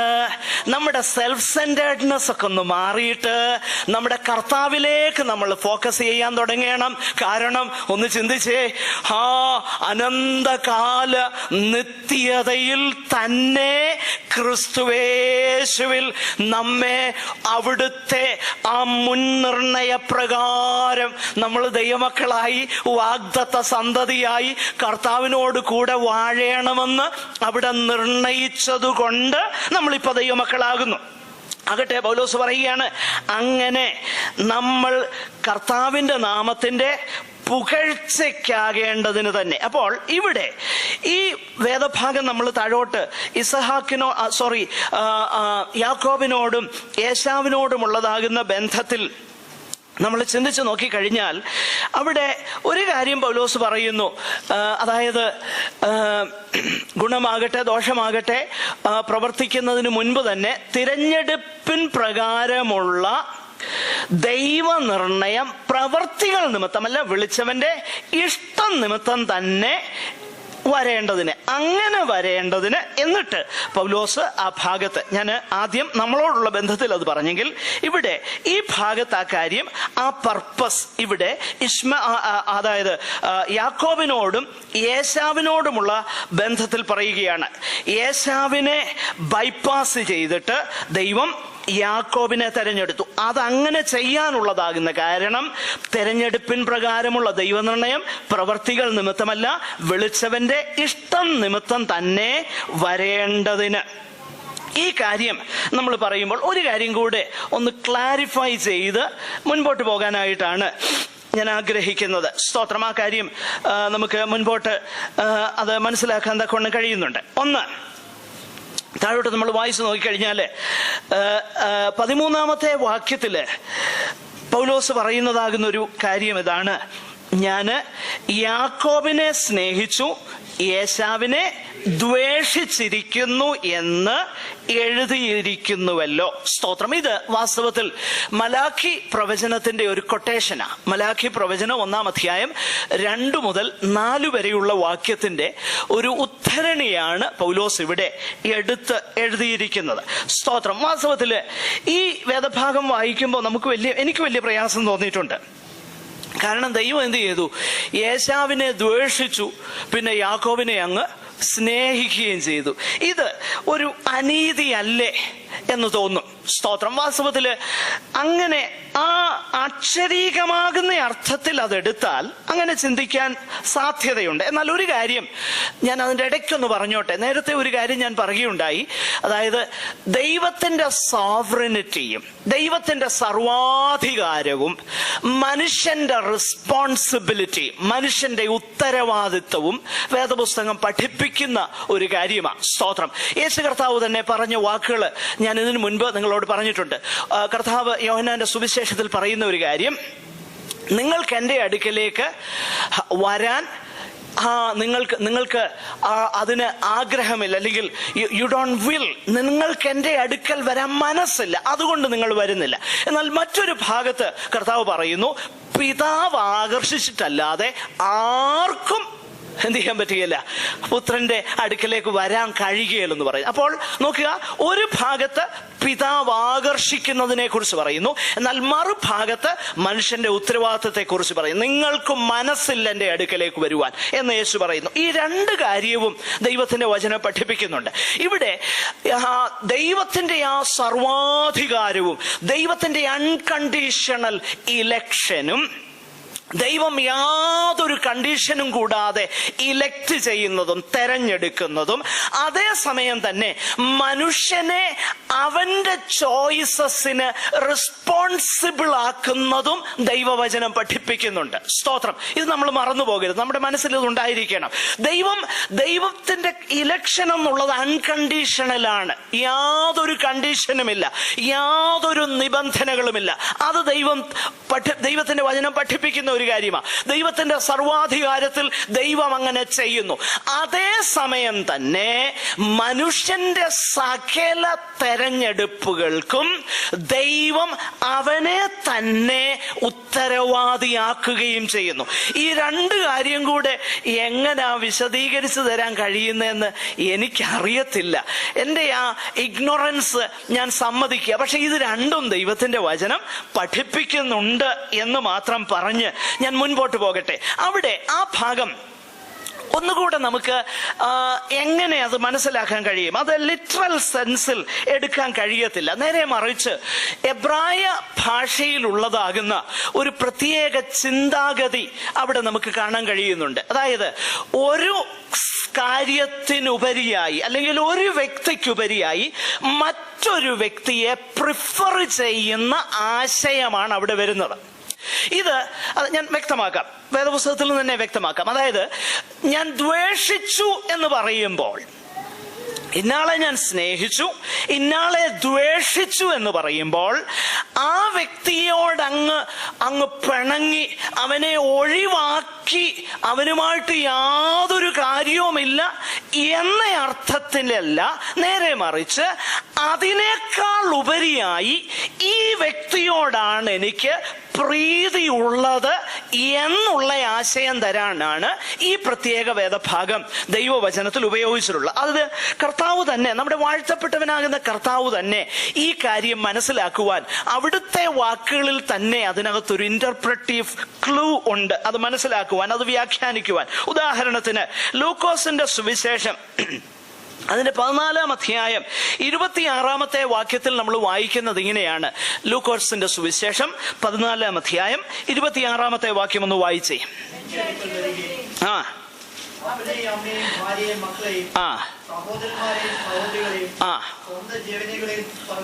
പകയ്ക്കാതിരിക്കുകയും ചെയ്യുന്നവൻ.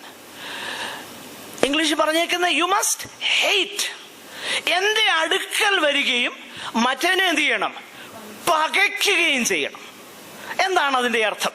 ഇതേ വാക്യം തന്നെ മറ്റൊരു സുവിശേഷകൻ പറയുന്നത് നമുക്കൊന്ന് ശ്രദ്ധിക്കാം. മർക്കോസിന്റെ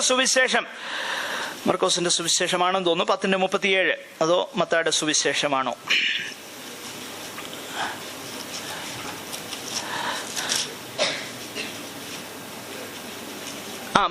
മത്തായി 10:37. മത്തായി 10:37. നോക്കുക, വാസ്തവത്തിൽ ഇതാണ് ആശയം.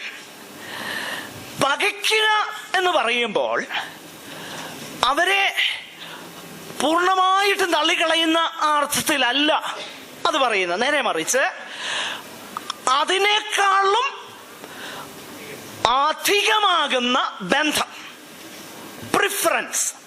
ഇതൊരു എബ്രായ ചിന്താഗതിയാണ്. ഈ ചിന്താഗതിയാണ് വാസ്തവത്തിൽ പൗലോസ് ഇവിടെ ഇൻട്രൊഡ്യൂസ് ചെയ്യുന്നതാകുന്ന ഒരു കാര്യം.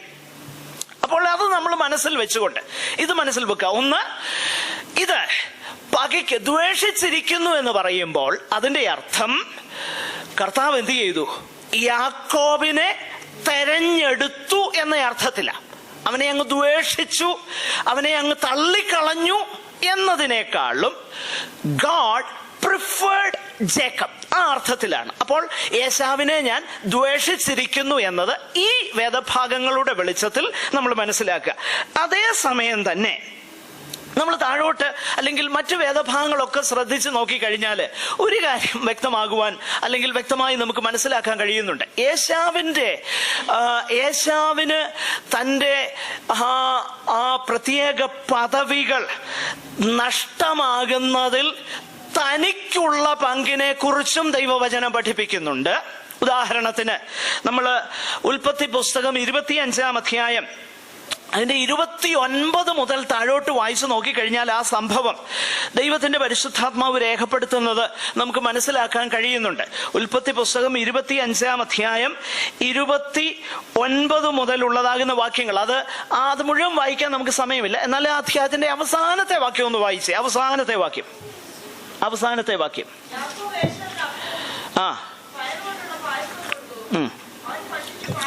അത് താഴത്തെ ഏറ്റവും ലാസ്റ്റ് വേഴ്സ് വായിച്ചേ. നോക്കുക, ഇങ്ങനെ ഏശാവ് ജ്യേഷ്ഠാവകാശത്തെ അലക്ഷ്യമാക്കി കളഞ്ഞു. അതേസമയം തന്നെ 27-ാം അധ്യായം 1 മുതൽ നമ്മൾ വായിച്ചു നോക്കിക്കഴിഞ്ഞാൽ തന്റെ അനുഗ്രഹങ്ങൾ മുഴുവൻ മറ്റൊരുവൻ കബളിപ്പിച്ചെടുക്കുന്ന സംഭവവും നമുക്ക് കാണാൻ കഴിയുന്നുണ്ട്. എന്ന് പറഞ്ഞു കഴിഞ്ഞാൽ, പ്രിയമുള്ളവരെ, ഈ യാക്കോബിന്റെയും ഏശാവിന്റെയും സംഭവത്തിൽ 2 കാര്യങ്ങൾ നമുക്ക് മനസ്സിലാക്കാം, അല്ലെങ്കിൽ അവിടെ നമുക്ക് ഗ്രഹിപ്പാൻ തക്കവണ്ണം കഴിയുന്നു. ഒന്ന്, അവന്റെ തന്നെ ഉത്തരവാദിത്വവും അതേ സമയം തന്നെ ദൈവത്തിന്റെ പ്രത്യേകമാകുന്ന നിയോഗവും. ഈ കാര്യമൊക്കെ നമ്മൾ ഈ പ്രത്യേക വേദഭാഗത്തിന്റെ പശ്ചാത്തലത്തിൽ നിന്നുകൊണ്ട് മനസ്സിലാക്കുമ്പോൾ, അതായത് ഒന്ന്, വാഗ്ദത്ത സന്തതി എങ്ങനെ ഉണ്ടായി? ഒന്ന്, ദൈവത്തിന്റെ ഇഷ്ടം കൊണ്ടുണ്ടായി. 2, വാഗ്ദത്ത സന്തതിയുടെ സവിശേഷത എന്ത്? ആ സന്തതിയെ മനുഷ്യന്റെ പ്രവൃത്തിയും മനുഷ്യന്റെ നീതിയും മനുഷ്യന്റേതാകുന്ന താല്പര്യവും കൊണ്ടല്ല, നേരെ മറിച്ച് ദൈവത്തിന്റെ തെരഞ്ഞെടുപ്പാണ് അവിടെയുള്ളത്. ഇവിടെ പൗലോസ് പറയാൻ ഉദ്ദേശിക്കുന്ന വിഷയം, ഇസ്രയേലിയർ, യഹൂദന്മാർ എന്തുകൊണ്ട് അവർക്ക് ഇത്രയും പ്രിവിലേജസ് ദൈവം കൊടുത്തിട്ടും അവരത് ഉപയോഗിച്ചില്ല? താഴോട്ട് നമ്മൾ വായിച്ചു നോക്കിയാൽ മനസ്സിലാക്കാൻ കഴിയുന്നുണ്ട്. അവർ സ്വന്തം നീതി സ്ഥാപിപ്പാനായിട്ട് അവരെന്ത് ചെയ്തു? ശ്രമിച്ചു. പ്രവൃത്തിയാൽ തങ്ങളുടേതാകുന്ന പ്രവൃത്തിയാൽ ഈ കാര്യങ്ങൾ നേടാമെന്ന് ചിന്തിച്ചതുകൊണ്ടാണ് അവർക്കിത് നഷ്ടമായത്. നേരെ മറിച്ച് അങ്ങനെയല്ല യഥാർത്ഥ ഇസ്രയേലിയന്റെ സവിശേഷത. അവന്റെ സവിശേഷത എന്ന് പറഞ്ഞാൽ അവൻ വാഗ്ദത്ത സന്തതിയാണ്, ദൈവത്തിന്റെ ഹിതപ്രകാരമാണ്, ദൈവത്തിന്റെ നിർണയപ്രകാരമാണ്.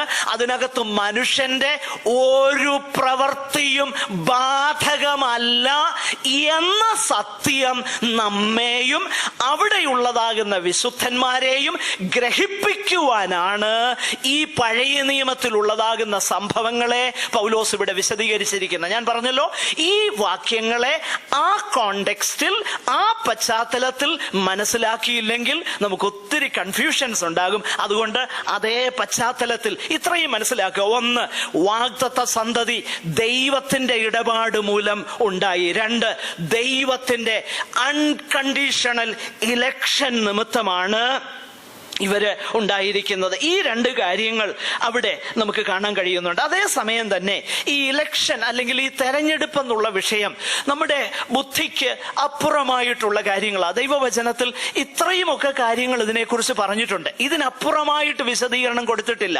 ഇത് ദൈവത്തിന്റെ വചനത്തിലുള്ളതാകുന്ന ഒരു പഠിപ്പിക്കലാണ്. പൗലോസ് ശ്ലീഹായുടെ ഒരു ഇൻവെൻഷൻ അല്ല, അല്ലെങ്കിൽ മറ്റ് അപ്പോസ്തലന്മാർ മാത്രം പറഞ്ഞ ഉപദേശമല്ല. നമ്മുടെ വാഴ്ത്തപ്പെട്ടവനാകുന്ന കർത്താവും ഇതിനെക്കുറിച്ച് പറഞ്ഞിട്ടുണ്ട്. വായിക്കാം 1-2 വാക്യങ്ങൾ. യോഹന്നാന്റെ സുവിശേഷം 13-ാം അധ്യായം അതിന്റെ 18-ാം വാക്യവും 15-ാം അധ്യായം 16-ാമത്തെ വാക്യം, 17-ാം അധ്യായം 6-ാം വാക്യം. John's gospel chapter 13 verse 18, 15 verse 16, 17 verse 6. ഈ 3 വാക്യങ്ങൾ നമ്മൾ വായിച്ചു നോക്കിക്കഴിഞ്ഞാൽ അവിടെ കർത്താവും ഇത് തന്നെ പഠിപ്പിക്കുന്നതായിട്ട് നമുക്ക് കാണാൻ കഴിയുന്നുണ്ട്. സ്തോത്രം. ആ വാക്യം കൂടെ വായിച്ച് നമുക്ക് മുൻപോട്ട് പോകാം. ഇലക്ഷൻ എന്നുള്ള വിഷയം, ദൈവത്തിന്റെ ഈ തെരഞ്ഞെടുപ്പ് എന്നുള്ളത്, അത് തന്നെ നമ്മൾ ചിന്തിച്ചാൽ, ഞാൻ പറഞ്ഞല്ലോ, ആ പശ്ചാത്തലത്തിൽ യാക്കോബിനെയും ഏശാവിനെയും ഈ പശ്ചാത്തലത്തിൽ വെച്ച് ചിന്തിച്ചാൽ നമുക്ക് വലിയ ബുദ്ധിമുട്ടുണ്ടാകുകയില്ല. എന്നാൽ നേരെ മറിച്ച് ഇലക്ഷൻ എന്നുള്ളത് അതിൽ തന്നെ നമുക്ക് മനസ്സിലാക്കുവാൻ ബുദ്ധിമുട്ടുള്ള ഒത്തിരി കാര്യങ്ങളുണ്ട്. അത് നമ്മൾ സമ്മതിച്ചേ തീരൂ. അത് ഒരു പക്ഷേ എന്നെ സംബന്ധിച്ചിടത്തോളം ഞാൻ ആ വിഷയം എനിക്ക് മനസ്സിലായ കാര്യങ്ങളാണ് നിങ്ങളോട് പറഞ്ഞത്. ഈ വാക്യങ്ങളൊന്ന് വായിക്കാം. കർത്താവും ഈ കാര്യം തന്നെ പറഞ്ഞിട്ടുണ്ട്. നോക്കുക, നിങ്ങളെ എല്ലാവരെയും കുറിച്ച് ഞാൻ പറയുന്നില്ല, ഞാൻ തെരഞ്ഞെടുത്തവരെ ഞാൻ അറിയുന്നു. അപ്പോൾ ഒരു തെരഞ്ഞെടുപ്പുണ്ട്. It is very clear. 15-ന്റെ 16 വായിച്ചേ. ഞാൻ നിങ്ങളെ തെരഞ്ഞെടുത്തു, നിങ്ങൾ എന്നെ തെരഞ്ഞെടുത്തു, ഞാൻ നിങ്ങളെ തെരഞ്ഞെടുത്തു. അപ്പൊ ഒരു തെരഞ്ഞെടുപ്പ്. It is so clear. 17-ന്റെ 6.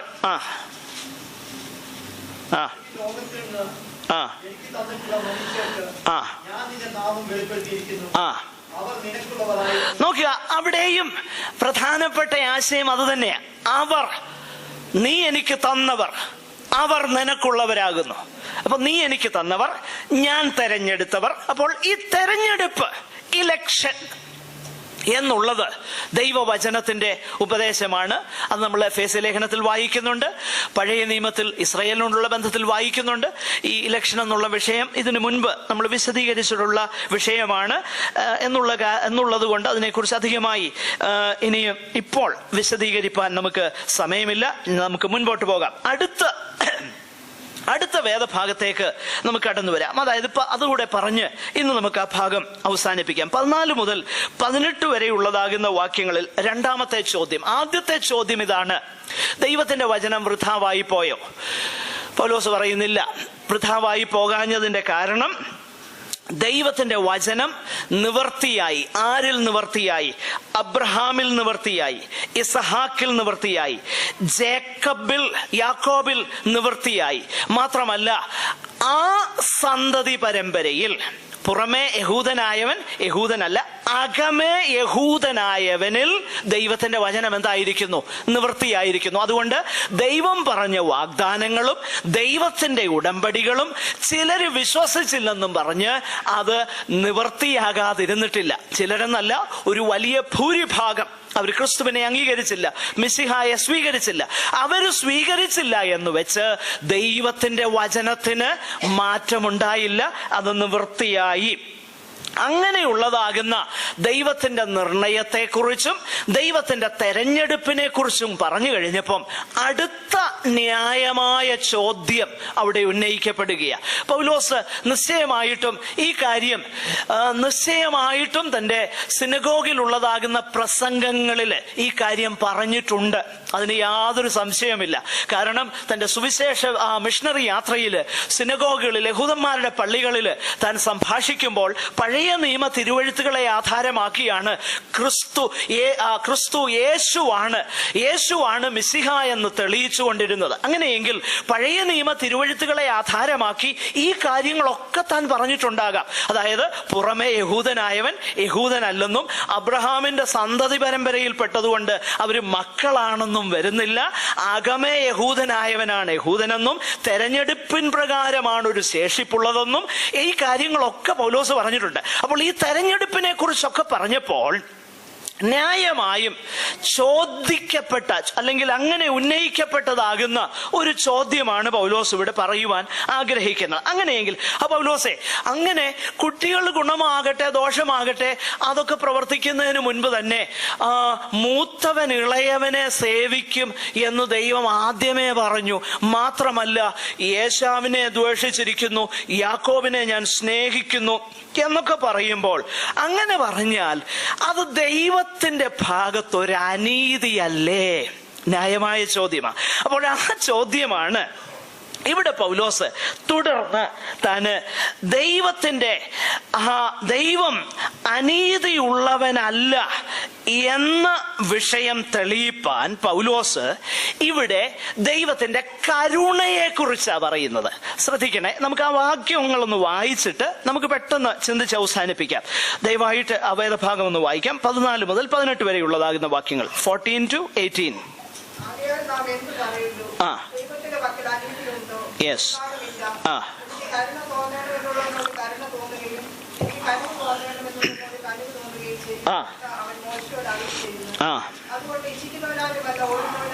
യെസ്.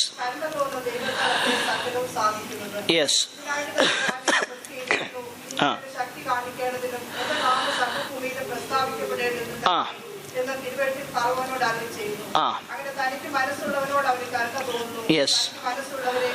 നോക്കുക, ഇവിടെ മുകളിൽ പറഞ്ഞ വിഷയത്തിനാണ് ഉത്തരം പൗലോസ് നൽകാൻ ഉദ്ദേശിക്കുന്നത്. ഞാൻ പറഞ്ഞല്ലോ, ദൈവം അനീതിയുള്ളവനാണോ? ന്യായമായ ചോദ്യമാണ്. അപ്പോൾ ദൈവത്തിന്റെ നീതിയെ പൗലോസ് ഡിഫെൻഡ് ചെയ്യുമ്പോൾ ദൈവത്തിന്റെ നീതിയെ കുറിച്ച് പറയാൻ അല്ലെങ്കിൽ നീതി തെളിയിക്കാൻ പൗലോസ് ഉപയോഗിക്കുന്നത് ദൈവത്തിന്റെ കരുണയെ കുറിച്ചാണ്. എന്തുകൊണ്ടാണ് ഇവിടെ ഈ കാര്യം പൗലോസ് പറയുന്നത്? 2 വ്യക്തികളോടുള്ളതാകുന്ന പഴയ നിയമത്തിലെ ദൈവത്തിന്റെ വാക്കുകളാണ് പൗലോസ് ഇവിടെ കോട്ട് ചെയ്യുന്നത്. ഒന്ന്, മോശയോട് ദൈവം പറയുന്നതാകുന്ന കാര്യം. 2, ഫറവോനോട് ദൈവം പറയുന്ന ആ കാര്യം. ഇവിടെ പൗലോസ് പറയാൻ ഉദ്ദേശിക്കുന്ന വിഷയം, ദൈവം ചിലരെ തെരഞ്ഞെടുത്തു, ദൈവം ചിലരെ തന്റെ മക്കളാക്കി, ദൈവം ചിലരെ കുറിച്ച് നിർണയിച്ചു. അപ്പൊ ന്യായമായ ചോദ്യം, മറ്റുള്ളവരെ ബൈപ്പാസ് ചെയ്തു എന്ന് തോന്നുന്നല്ലോ. അങ്ങനെയെങ്കിൽ അത് ദൈവത്തിന്റെ പക്കലുള്ള അനീതിയല്ലേ? പൗലോസ് ഇവിടെ അതിന് മറുപടി നൽകാൻ ഉദ്ദേശിക്കുന്ന വിഷയം, പ്രിയമുള്ളവരെ, പാപികളുടെ രക്ഷയ്ക്ക് കാരണമായിരിക്കുന്നത് ദൈവത്തിന്റെ നീതിയല്ല, നേരെ മറിച്ച് ദൈവത്തിന്റെ കരുണയാണെന്ന് പൗലോസ് പറയുന്നത്. നീതിമാനല്ല, ദൈവത്തിന്റെ പക്കൽ അനീതിയുണ്ടോ? ചോദ്യം. പൗലോസ് പറയാ, അനീതിയില്ല. കാരണം ഇങ്ങനെ ഒരാളെ പ്രവൃത്തികളുടെ അടിസ്ഥാനത്തിലല്ല, യാതൊരു പ്രവൃത്തിയും കാരണമല്ലാതെ ദൈവം രക്ഷിക്കണമെങ്കിൽ അതിന് ഒരു ബേസിസേ ഉള്ളൂ, ഒരടിസ്ഥാനമേ ഉള്ളൂ, ദൈവത്തിന്റെ കരുണ മാത്രം അതിന്റെ അടിസ്ഥാനം. അപ്പൊ ആ കരുണയെ കുറിച്ച് തെളിയിക്കാനായിട്ട് 2 കാര്യങ്ങൾ പൗലോസ് പറയുന്നു, ഒന്ന്, മോശയോട് ദൈവം പറഞ്ഞതാകുന്ന കാര്യം, ദൈവ കരുണയെക്കുറിച്ച് പറഞ്ഞിട്ട് മോശയോട് പറയുന്ന കാര്യം ഉദ്ധരിച്ചിട്ട് പൗലോസ് പറയുകയാണ് 16-ാമത്തെ വാക്യത്തിൽ, അതുകൊണ്ട് രക്ഷപ്പെടുന്നതിന്റെ കാരണം ഇച്ഛിക്കുന്നവനാലുമല്ല ഓടുന്നവനുമാലല്ല കരുണ തോന്നുന്ന ദൈവത്താലത്രേ. നോക്കുക, മോശയോട് പറഞ്ഞ കാര്യം, മോശയോട് പുറപ്പാട് പുസ്തകം 33:19 പറഞ്ഞ കാര്യമാണ് 15-ാം വാക്യത്തില് പൗലോസ് പറയുന്നത്.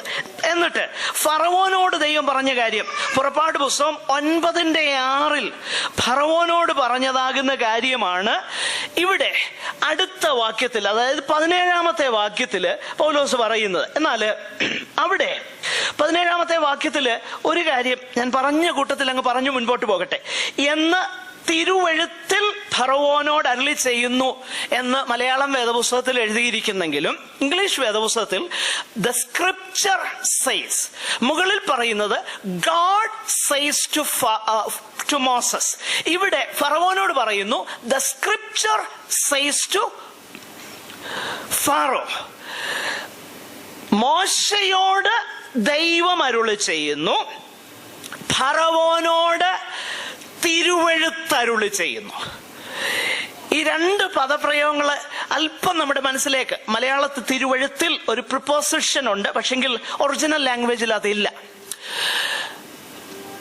അതിന്റെ അർത്ഥം ദൈവം പറയുന്നതും തിരുവെഴുത്ത് പറയുന്നതും ഈക്വൽ ഫുട്ടിങ്ങിലാണ് പൗലോസ് കാണുന്നത്. മനസ്സിലായോ? ഇന്ന് പലരും പറയുന്നതെന്നറിയോ, വചനമേ പറയാവൂ എന്നാ പറയുന്നേ. പ്രിയമുള്ളവരെ, വചനം പറയുന്നത് ഈസ് ഈക്വൽ ടു ദൈവം പറയുന്നതാ. ഇത് മറന്നു പോകരുത്. ദൈവം പറയുന്നതിന്റെ മറ്റൊരു പദപ്രയോഗമാണ് തിരുവെഴുത്ത് പറയുക എന്നുള്ളത്. ഇതിനെക്കുറിച്ച് ഫർദർ തെളിവുകൾ വേണമെങ്കിൽ എനിക്ക് നൽകാൻ കഴിയും, പക്ഷെ ഇപ്പോഴതിന് ഉള്ളതാകുന്ന അവസരമല്ലാത്തതുകൊണ്ട് ഞാൻ അങ്ങോട്ട് പോകുന്നില്ല. ആകട്ടെ, ഇവിടെ ഈ രണ്ട് കാര്യം പറയുമ്പോൾ, ഒന്ന്, കരുണ തോന്നുന്നു. മോശയോട് ദൈവത്തിന് കരുണ തോന്നി.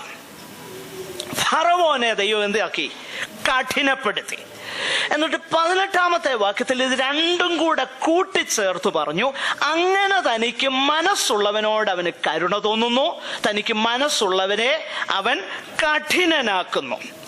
ഈ വാക്യം വായിച്ചു കഴിയുമ്പോൾ എഗെയിൻ നമുക്കൊരു പ്രശ്നം ഉണ്ടാകും. അപ്പൊ മോശയെ ദൈവം എന്ത് ചെയ്തു? കഠിനപ്പെടുത്തിയത് കൊണ്ടല്ലേ അവൻ ദൈവത്തോട് എതിർത്ത് നിന്നത് എന്ന ന്യായമായ ചോദ്യം നമ്മുടെ മനസ്സിലുണ്ട്. അത് വളരെ വളരെ വ്യക്തമായി വിശദീകരിക്കാൻ കഴിയുന്ന ഒരു കാര്യമാണ്. അത് വചനത്തിലുണ്ട്. അങ്ങനെയല്ല. ഫറവോനോടുള്ള ബന്ധത്തിൽ നമ്മൾ ശ്രദ്ധിച്ചു നോക്കിക്കഴിഞ്ഞാൽ, ഞാൻ വാക്യങ്ങൾ തരാം, വീട്ടിൽ പോയി നിങ്ങൾ ഇത് വായിച്ചു നോക്കണം. വീട്ടിൽ പോയി ഈ വാക്യങ്ങൾ വേണേ നോട്ട് ചെയ്തു, കാരണം ഇതൊരു അല്പം നമുക്ക് ആശയക്കുഴപ്പമുള്ള ഒരു വേദഭാഗമല്ലേ. ആ വാക്യങ്ങൾ നോട്ട് ചെയ്യാമെങ്കിൽ വീട്ടിൽ പോയി വായിച്ചു നോക്കണം. അതായത് ഫറവോനോട് ദൈവം ഈ പറയുന്ന കാര്യം, അല്ലെങ്കിൽ ഫറവോന്റെ ഹൃദയത്തെ ദൈവം കഠിനമാക്കി എന്ന് പറയുമ്പോൾ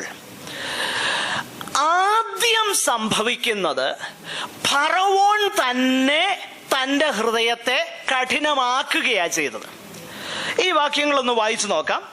നിങ്ങൾക്ക് വീട്ടിൽ പോയി അത് വായിക്കാൻ കഴിയും. പുറപ്പാട് പുസ്തകം 4:22 മുതൽ, എക്സോഡസ് 4:22 മുതലുള്ള വാക്യങ്ങൾ,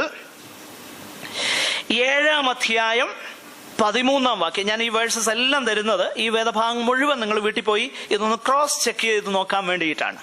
7:13, അതിന്റെ 14-ാം വാക്യം, 22-ാം വാക്യം.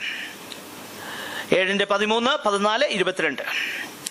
8-ാം അധ്യായം 15-ാം വാക്യം, 19-ാം വാക്യം, 32-ാം വാക്യം. 9-ാം അധ്യായം 7-ാം വാക്യം, 17-ാം വാക്യം. 9, 7 and 17 Exodus again. 7, 17, 27, 27, 34 വരെ മുതലുള്ള വാക്യങ്ങൾ. 9-ാം അധ്യായം 7, 17, 27, 34 തുടങ്ങിയുള്ള വാക്യങ്ങൾ. 10-ാം അധ്യായത്തിലേക്ക് വരുമ്പോൾ 3-ാം വാക്യം, 16-ാം വാക്യം. 11-ാം അധ്യായത്തിലേക്ക് വരുമ്പോൾ 9-ാം വാക്യം. 13-ാം അധ്യായത്തിലേക്ക് വരുമ്പോൾ 15-ാം വാക്യം. 14-ാം അധ്യായം 5-ാം വാക്യം. ഈ വാക്യങ്ങളിലൊക്കെ തന്നെ ഒരു കാര്യം മനസ്സിലാക്കാൻ കഴിയും. ഫറവോൻ തന്നെ തന്റെ ഹൃദയം എന്ത് ചെയ്തെന്നറിയാമോ? കഠിനമാക്കി. അത്ഭുതങ്ങളും അടയാളങ്ങളും ഒക്കെ കണ്ടപ്പോൾ, ഇതെല്ലാം കണ്ടിട്ടും ഫറവോൻ എന്ത് ചെയ്യുന്നറിയാമോ? തന്നെത്താൻ ഹൃദയം കഠിനമാക്കി. എന്നാൽ അങ്ങനെ ഫറവോൻ കഠിനമാക്കുമ്പോൾ അതിന് ദൈവം ചെയ്യുന്ന പ്രവൃത്തി രണ്ടാമത് നമ്മൾ കാണുന്നു. ദൈവത്തിന്റെ പ്രവൃത്തിയും ദൈവത്തിന്റെ വചനവും എല്ലാം കേട്ടിട്ടും അപ്പോഴും താൻ ഹൃദയം കഠിനമാക്കിയപ്പോൾ ദൈവം തന്നെ ഫറവോന്റെ ഹൃദയം കഠിനമാക്കാൻ തുടങ്ങി. ഈ വാക്യങ്ങൾ ശ്രദ്ധിക്കാം. പുറപ്പാട് പുസ്തകം 4:21, 7:3, 9:12, 10:1, 20, 27, 11:10, 14:4, 8, 17 ഈ വാക്യങ്ങളൊക്കെ നമ്മൾ വായിച്ചു നോക്കിക്കഴിഞ്ഞാൽ അവിടെ നമുക്ക് വ്യക്തമായി മനസ്സിലാക്കാൻ കഴിയും. ഫറവോൻ തന്റെ ഹൃദയത്തെ കഠിനമാക്കിയപ്പോൾ ദൈവം അവന്റെ ഹൃദയത്തെ എന്ത് ചെയ്തു? കഠിനമാക്കി. എന്തുകൊണ്ടാണ് ദൈവം അങ്ങനെ ചെയ്തത്? ഈ കാര്യം ദൈവവചനത്തിൽ നമ്മൾ കാണുന്നുണ്ട്. ഇത് ദൈവത്തിന്റെ അവന്റെ മേലുള്ള ശിക്ഷാവിധിയാണ്.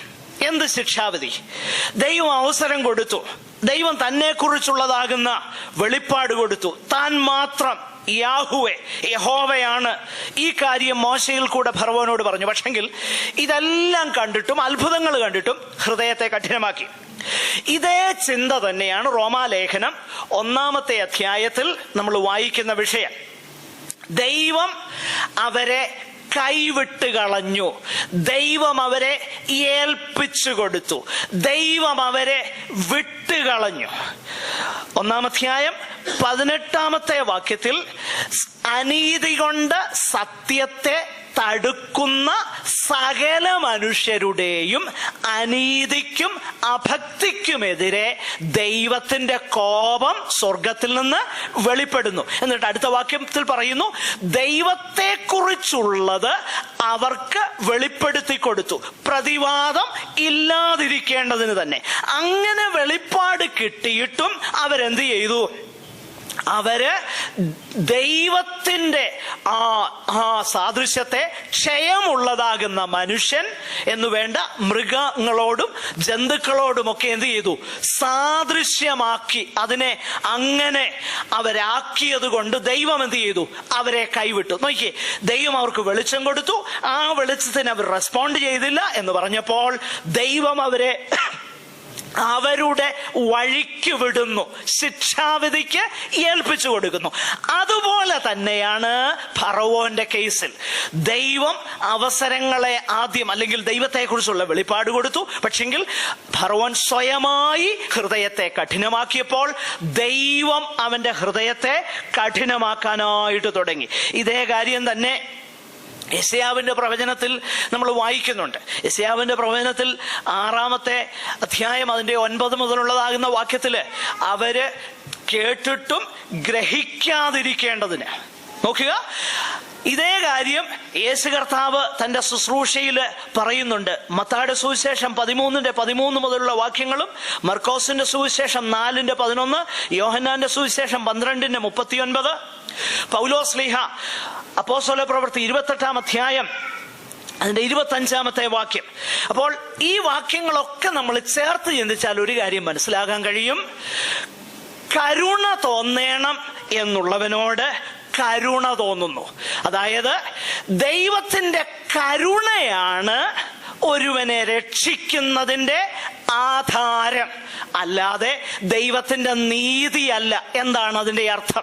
ദൈവത്തിന്റെ നീതി വെച്ച് നോക്കിയാൽ ആർക്കും രക്ഷിക്കപ്പെടാൻ ഒക്കത്തില്ല. നീതി വെച്ചും ദൈവത്തിന്റെ സ്ട്രിക്റ്റ് നിയമങ്ങൾ വെച്ച് നോക്കിയാൽ നമുക്ക് അർഹമായിരിക്കുന്നത് ശിക്ഷാവിധി മാത്രമാണ്.